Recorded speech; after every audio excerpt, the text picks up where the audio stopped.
তো গাইস আবারও কিন্তু একটা নতুন ভিডিও নিয়ে চলে এলাম এবং আজকের এই ভিডিওতে আমরা কথা বলবো রাজা সাব মুভির টোটাল ডে ওয়ানের ওয়ার্ল্ড ওয়াইড বক্স অফিস কালেকশনকে নিয়ে এবং কথা বলবো অঙ্কুশ হাজরার সুপার ডুপার মোস্ট অ্যাওয়ার্ডেড মুভির নারী চরিত্র বেজায় জটিল এই দুটো মুভির টোটাল ডে ওয়ানের টোটাল বক্স অফিস কালেকশনকে নিয়ে এবং বাংলার বক্স অফিসে সব থেকে বেশি আয় কোন মুভিটা করলো। তো hey guys, welcome back to my channel. আমি আছি আপনাদের সঙ্গে মিঠুন আর আপনি দেখছেন আমার ইউটিউব চ্যানেল এমবি স্টুডিও। তো ভিডিওটা আপনাদের জন্য অনেকটা ইন্টারেস্টিং হতে চলেছে, তাই ভিডিওটাকে শুরু থেকে নিয়ে শেষ পর্যন্ত কন্টিনিউ করবেন এবং আপনি যদি আমার চ্যানেলে ফার্স্ট টাইম হয়ে থাকেন তো প্লিজ চ্যানেলটাকে সাবস্ক্রাইব করে ভিডিওতে একটা লাইক করে দেবেন। তো চলুন ভিডিওটি শুরু করা যাক। তো গাইস ফার্স্ট আমরা যে মুভিটাকে নিয়ে কথা বলবো সেটা হচ্ছে নারী চরিত্র বেজায় জটিল। আপনারা জানেন এই মুভিতে লিড চরিত্রে অভিনয় করেছেন অঙ্কুশ হাজরা এবং এই মুভিতে তার সঙ্গে সঙ্গে অঙ্কুশ হাজরার গার্লফ্রেন্ডও আছে ঐন্দ্রিলা। তো এই মুভিটার যে টিজার ট্রেলারগুলো আমরা দেখেছিলাম সেগুলো দেখে আমরা একটা আন্দাজ করতে পেরেছিলাম যে এই মুভিটা একটা পিওর কমেডিয়ান মুভি হতে যাচ্ছে, কিন্তু মুভিটার ট্রেলার এবং গানগুলো সেগুলো ভাই সত্যি দর্শকের মধ্যে একটা আলাদা লেভেলের ক্রেজ সৃষ্টি করেছিল। বিশেষ করে কাটা ফুটেছে গানটা এখনও পর্যন্ত ট্রেন্ডিংয়ে আছে।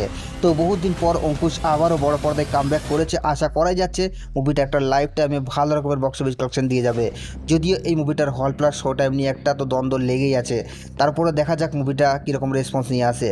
তো গাইস এই মুভিটা তার অলরেডি ডে ওয়ান কমপ্লিট করে ফেলেছে এবং ডে ওয়ানে এসে মুভিটা বক্স অফিস কালেকশন করেছে, নেট কালেকশন করেছে প্রায় 22 লক্ষ টাকার মতো এবং টোটাল ডে ওয়ানে গ্রস বক্স অফিস কালেকশন করেছে 24 লক্ষ টাকার মতো। তো গাইস অঙ্কুশ হাজরার এই মুভির বক্স অফিস কালেকশন নিয়ে আপনাদের কি মতামত নিচের কমেন্টে অবশ্যই জানাবেন এবং এই মুভিটা যদি আপনি দেখেছেন তো আপনার কেমন লেগেছে সেটাও নিচের কমেন্টে জানাতে ভুলবেন না। তো গাইস সেকেন্ড আমরা যে মুভিটাকে নিয়ে কথা বলবো সেটা হচ্ছে সাউথের super duper most awarded movie রাজা সাব। তো রাজা সাব অলরেডি বড় পর্দায় চলে এসছে। তো মুভিটাকে নিয়ে দর্শকের মধ্যে যে এক্সাইটেডমেন্ট ছিল সেটা আমরা কম বেশি সকলেই জানি। তবে এখন যেটা দেখা যাচ্ছে মুভিটাকে নিয়ে আশা করি মুভিটা আর হয়তো লাইফ টাইমে সেরকম লেভেলের বক্স অফিস কালেকশন দিতে পারবে না যেমনটা প্রভাসের আর 5টা মুভি করে, কারণ মুভিটার ভাই নেগেটিভ রিভিউ আসছে।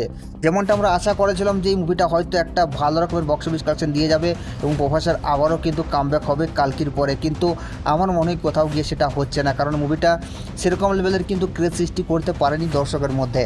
তো এখন দেখা যাক মুভিটার লাইফ টাইমে কত টাকা বক্স অফিস কালেকশন করে, যদিও মুভিটার রিভিউ কিন্তু অ্যাভারেজ আসছে। তো প্রভাস অলরেডি আমরা জানি প্যান ইন্ডিয়ার সবথেকে বড় সুপারস্টার, এখন সেই ট্যাগটাও তার পিছনে লেগে গেছে, কিন্তু তার রিসেন্টলি টাইমে বেশ কয়েকটা মুভি কিন্তু ভালো বক্স অফিস কালেকশন করতে পারেনি।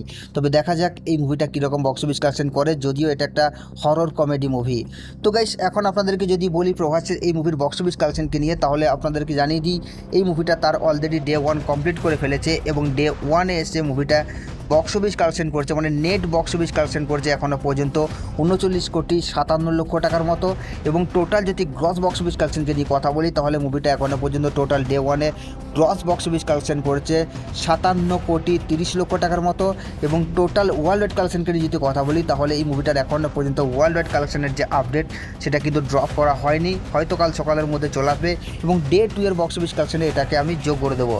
তো গাইস এই দুটো মুভির বক্স অফিস কালেকশন নিয়ে আপনাদের কি মতামত আপনারা নিচের কমেন্টে অবশ্যই জানাবেন, আর এই সাবস্ক্রাইব করে দাও নেক্সট ভিডিওর জন্য।